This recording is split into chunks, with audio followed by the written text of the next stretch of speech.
Pregnancy के 37 weeks पूरे होने से पहले बच्चे के बर्थ को प्री टर्म बर्थ कहते हैं। प्रीमेच्योर बर्थ एक सीरियस हेल्थ प्रॉब्लम है और दुनिया भर में 5 साल से कम उम्र के बच्चों की मृत्यु का एक मुख्य कारण है। प्रीमेच्योर बेबीज अक्सर लॉन्ग टर्म हेल्थ प्रॉब्लम से भी ग्रसित होते हैं। दुनिया भर में हर साल 10 में से एक बच्चा समय से पहले पैदा होता है, जिसके परिणाम स्वरूप हर साल अनुमानित 15 मिलियन बच्चे समय से पहले जन्मे होते हैं। 184 देशों में समय से पहले जन्मे बच्चों की दर 5 से 18% है। 2010 के डेटा के हिसाब से भारत में हर साल 27 मिलियन बच्चे पैदा होते हैं, जिनमें से 3.5 मिलियन बच्चे प्रीमेच्योर होते हैं और तकरीबन 3 लाख बच्चे हर साल की प्रीमेच्योरिटी की कॉम्प्लिकेशंस के कारण अपनी जान खो देते हैं। इस सीरियस हेल्थ इशू के बारे में जागरूकता फैलाने के उद्देश्य से हर साल 17 नवंबर को वर्ल्ड प्रीमेच्योरिटी डे मनाया जाता है। इस दिन प्रीमेच्योर नवजात शिशु की देखभाल के महत्व को उजागर करने की कोशिश के लिए जगह जगह इवेंट्स और वेबिनार्स ऑर्गेनाइज किए जाते हैं, ताकि लोगों में इसके प्रति जागरूकता बढ़ाई जा सके। मेडी सर्कल में हम वर्ल्ड प्रीमेच्योरिटी डे सीरीज का आयोजन कर रहे हैं, wherein we will be featuring experts in this field to understand and create more awareness about premature birth. Hello नमस्कार, मैं हूं प्राजता मेहरा और आज इस पहल में हम बात करने जा रहे हैं डॉक्टर आरती गोसावी जी से। Doctor Aarti Gosavi Helios Bharati hospital और Bharati children and cardio diabetic hospital Pune में डायरेक्टर हैं। She holds an experience of 10 years and has extensive knowledge in the respective field of medicine. Being a specialized pediatrician, she offers a number of medical services. These include neonatal, genetic diseases, newborn jaundice, measles treatment, general pediatrics, adolescent medicine, bronchial asthma treatment, among others. She is also an esteemed member of Indian Pediatric Association, member of IMA PCMC, and also a member of ISCCM, that is International Critical Care Society. So it is our privilege to host you today on Dr. Speaker, Dr. Aarti Gosavi. Welcome to MediCircle, ma'am. How are you? Thank you. Fine. मेरा पहला प्रश्न आपसे है doctor कि premature birth के कारण क्या है? प्रीमेच्योर बर्थ के कारण अगर मुख्यतः हम देखें तो अगर कैटेगराइज करें हम तो it may be maternal cause, it may be fetal cause, it may be uterine cause या इट मे बी आइट्रोजेनिक और सम लाइफस्टाइल। बट भारत जैसे देश में अगर आप मुख्य तौर पे देखें तो जो न्यूट्रिशन की कमी है प्रेगनेंसी के पहले और प्रेगनेंसी के दौरान, इसकी वजह से ज्यादातर प्रीमेच्योर बर्थ्स होते हैं and this is the correctable cause. So इसे हम फोलेट डेफिशिएंसी की वजह से भी काफी हद तक जोड़ा जा चुका है। तो फोलेट जो टैबलेट फोलेट आती है उसका अगर सप्लीमेंट अच्छे से दिया जाए तो ये काफी हद तक कम कर सकते हैं। इसके अलावा अगर मदर को या माता को बीपी की तकलीफ है या फिर कोई हृदय की बीमारी है बहुत लंबे समय से या फिर डायबिटीज हो जाता है प्रेगनेंसी के दौरान, अगर ट्रीटमेंट नहीं होता है अच्छे से तो भी प्रीमेच्योर बर्थ्स के जो परसेंटेज है वो बढ़ जाती है।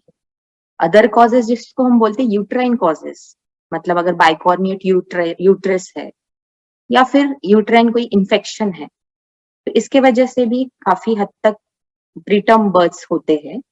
एंड अदर लाइक लाइफस्टाइल जो होता है मदर का, जो कि अभी मॉडर्न सोसाइटी में है कि जैसे अल्कोहल इंटेक है या सिगरेट स्मोकिंग है, इवन ये भी बहुत हद तक शामिल है प्रीमेच्योर बर्थ के लिए एक वजह, मुख्य कारण अभी मॉडर्न सोसाइटी में। और आइट्रोजेनिक जिसको हम बोलते हैं ट्रॉमा या unknown reason of having premature birth, इसमें प्लेसेंटल प्रीविया है, प्लेसेंटल कोई अड़चने आ जाती है और फीटल डिस्ट्रेस जैसे बहुत सारी प्रेगनेंसीज होती है या ट्विंस होते हैं तो इसके वजह से भी जल्दी से बर्थ हो जाता है बच्चों का। But we should ideally correct whatever जो भी रीजंस है इसमें से करेक्टेबल कॉजेस, हमें इसके ऊपर ज्यादा ध्यान देना चाहिए और ज्यादा जितना हो सके उतना कोशिश करनी चाहिए कि प्रीमेच्योर बर्थ कैसे कम हो।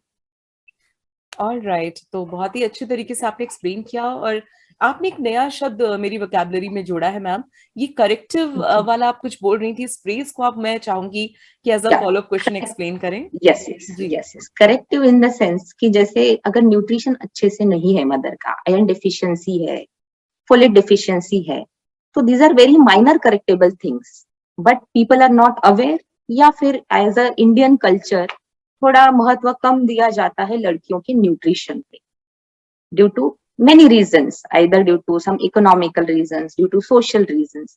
तो गवर्नमेंट भी काम कर रही है इस पे, लाइक माताओं को ये फोलेट सप्लीमेंट्स, आयरन सप्लीमेंट्स देते हैं, पर थोड़ा और इसके ऊपर अगर फोकस कर दिया जाए तो थोड़ी हद तक प्री मैच्योर बर्थ कम कर सकते हैं। राइट। कुल मिला के ये लगता है कि ये सारी चीजों को ठीक किया जा सकता है बहुत आसानी से, और हम इससे हाँ जी, प्रीमेच्योर यानी वक्त से पहले जन्म लेने वाले शिशुओं का अनुपात कम कर सकते हैं इससे, जहां तक मुझे समझ में काफी आया हद मैम। तक, है ना, यस काफी। काफी हद तक, हाँ जी, एज आई वाज सेइंग कि जहां तक मुझे लगता है कि आप ये कहना चाहती हैं कि अगर उन्हें सही वक्त पे सही सप्लीमेंट्स, थोड़ा जो न्यूट्रिशन की पोषण की कमी है उसको दवाइयों के माध्यम से, जैसे उन्हें फ्री दवाइयां सरकार देती है, अगर वो सरकारी अस्पतालों में जाते हैं तो उनको प्रोवाइड की जाती है, अगर वो उसको सही वक्त से सही समय पे लेते रहते हैं तो इसका चांसेस कम हो जाते हैं ऐसे हाँ जी, प्रीमेच्योर हाँ बच्चे जी, होने के। हाँ हाँ जी जी, हाँ जी। मैम, वैसे प्रीमेच्योर डिलीवरीज कितनी कॉमन है आपके हिसाब से? प्रीमेच्योर डिलीवरीज जो इंडिया में है वो काफी कॉमन है। जैसे अगर सपोज 10 in 1 बेबीज, मतलब 10 बच्चे पैदा हो रहे हैं, तो उसमें से एक बेबी तो प्रीमेच्योर पैदा हो ही रहा है।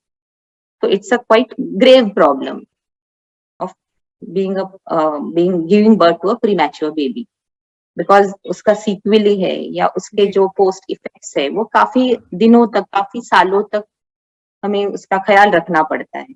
राइट। तो मैम, अब जब हमें ख्याल रखना पड़ता है तो मेरा अगला प्रश्न आपसे यही था कि अगर ऐसा कोई प्रीमेच्योर बच्चा किसी भी अभिभावक मतलब पेरेंट्स को होता है तो उन्हें अपने बच्चे की क्या विशेष देखभाल करनी चाहिए? जैसे अगर बच्चा बहुत ही प्रीमैच्योर पैदा हुआ है तो उसको तो पहले एनआईसीयू लगने ही वाला है, मतलब अतिदक्षता विभाग में उसको रखना ही पड़ेगा, क्योंकि जो प्रीमैच्योर बच्चे होते हैं उनके ऑर्गन्स डेवलप नहीं होते हैं। तो उनको शुरुआती में प्रॉब्लम ये आता है कि ऑक्सीजन मेंटेन अच्छे से नहीं करते हैं, जो उनका बॉडी टेम्परेचर है वो मेंटेन नहीं करते हैं प्रॉपरली, फीडिंग प्रॉब्लम रहता है, क्योंकि जो बच्चे प्रीमैच्योरली पैदा होते हैं उनमें सक साइकिल, जो स्वेलोइंग जो फॉर्मेशन होता है, स्वेलोइंग जो प्रोसेस रहती है वो कोऑर्डिनेटेड नहीं रहती है। इसी वजह से जब बच्चा सेटल हो जाए, जब बेबी सेटल हो जाए एनआईसीयू से, और अगर वो घर पे ट्रांसपोर्ट कर रहे हैं, तो घर पे लेके जाने के बाद भी उनको पहला सबसे इम्पोर्टेंट उनका जो थर्मल टेम्परेचर है या रूम का टेम्परेचर है, बेबी का टेम्परेचर मेंटेन करना जरूरी है। दूसरा, फीडिंग जो है दैट शुड बी प्रॉपरली, अच्छे से सेटल हुआ है क्या वो देखना जरूरी है। जो हम लोग बाथिंग इज वेरी इम्पोर्टेंट, जैसे इंडियन कल्चर में हमेशा नहलाना एक बहुत इम्पोर्टेंट एक चीज है, तो वो थोड़ा हमको डिले करना पड़ता है जब तक बच्चा वेट गेन ना कर ले। 2.5 किलो का होने तक थोड़ा हमें वो करना है कि अवॉइड करना है to give frequent baths to the child. And जो लोशंस होते हैं वो कम से कम 1 साल तक हम 1 महीने तक अगर अवॉइड करेंगे तो that will be a best thing.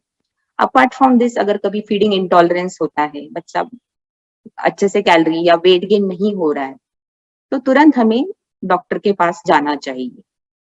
घर पे ये सारी चीजें मॉनिटर करनी चाहिए, टेम्परेचर, फीडिंग है, avoid bathing and avoid lotions. Okay.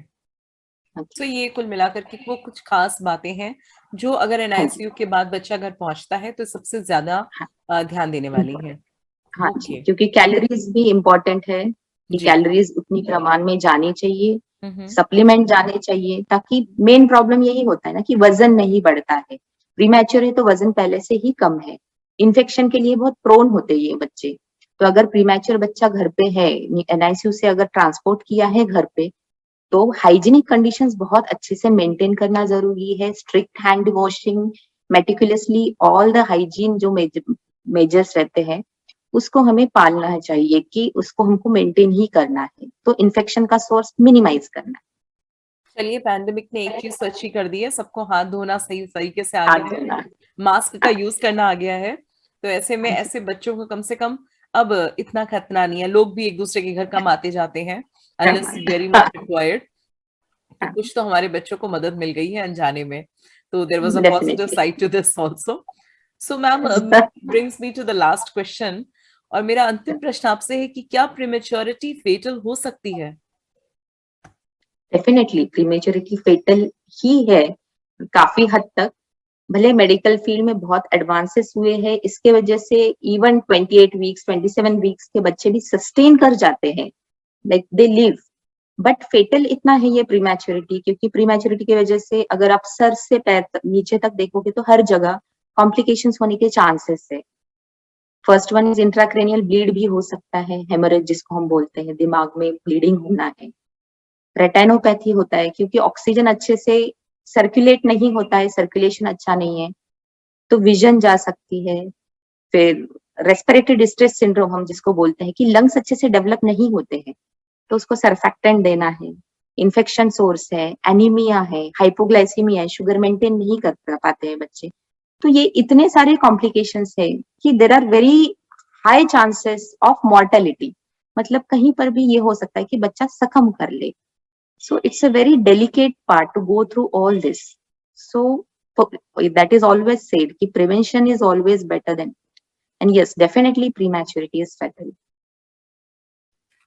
So now that we know कि how serious the issue is, तो मुझे लगता है कि आज जितने भी पेरेंट्स या जो भी फैमिली प्लान कर रहे हैं, जो भी हमें कपल्स देख रहे होंगे, सुन रहे होंगे इस वक्त हमारे दर्शकों में, तो वे इस बात पे ध्यान देंगे कि अगर प्रीमेच्योरिटी की तरफ उनके चांसेस ज्यादा हैं तो उन्हें कितना सतर्क रहना चाहिए, और अगर उन्हें ऐसा बच्चा हुआ है तो उसके बाद कितनी जिम्मेदारी बढ़ जाती है उनकी इस नवजात शिशु के प्रति।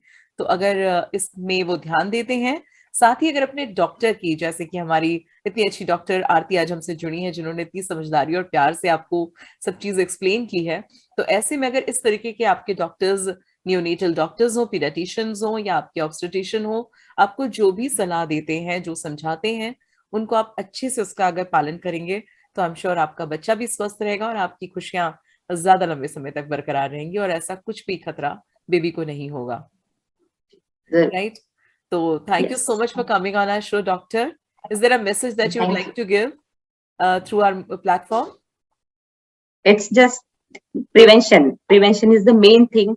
And whenever you're planning the pregnancy, do consult the gynec obstetricians. And even if you have a minor problem with the baby, please do consult the neonatologist, and they will help out the problems. All right. So thank you so much for Yeah. sharing अपना, आपने इतना अमूल्य समय दिया और इतनी कमाल की बातें हमसे आज शेयर करी हैं मेरी सर्कल के माध्यम से।